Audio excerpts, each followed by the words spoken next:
Garlic butter chicken எப்படி செய்யணும்னு பார்க்கலாம். அதுக்கு வந்து 250 கிராம் போன்லெஸ் சிக்கன் எடுத்திருக்கேன். ஒரு 1/2 ஸ்பூன் உப்பு சேர்த்துக்கலாம். ஒரு 1/2 ஸ்பூன் மிளகுத்தூள் சேர்த்துக்கலாம். 1 ஸ்பூன் கார்ன்ஃப்ளவர் மாவு சேர்த்துக்கலாம். ஒரு 1/2 ஸ்பூன் இஞ்சி பூண்டு பேஸ்ட்டு சேர்த்துக்கலாம். எலும்பில்லாத 250 கிராம் சிக்கன் எடுத்திருக்கேங்க. இப்போ இதெல்லாம் சேர்த்துட்டு நம்ம நல்லா கலந்து விட்டுக்கலாம். நல்லா கலந்துட்டு ஒரு 10 நிமிஷம் போல் அது நல்லா ஊறட்டும், இருக்கட்டும்.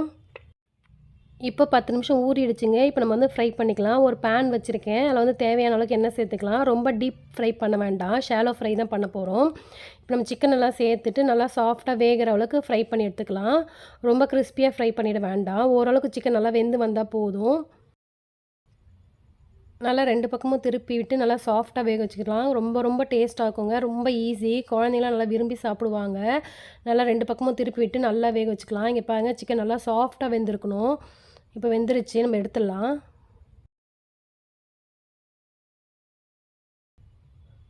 இப்போ ஒரு பேன் அடுப்பில் வச்சுட்டு ஒரு ஸ்பூன் அளவுக்கு பட்டர் சேர்த்துக்கலாம். பட்டர் வந்து நல்லா மெல்ட் ஆகட்டும்.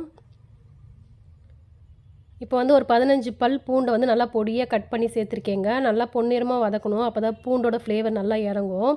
பூண்டு தான் இதுக்கு ரொம்ப நல்லா டேஸ்ட் கொடுக்கும். நல்லா ஃப்ளேவரும் கொடுக்கும். ஸோ நல்லா பூண்டை வந்து நல்லா கோல்டனாக ஃப்ரை பண்ணிக்கலாம்.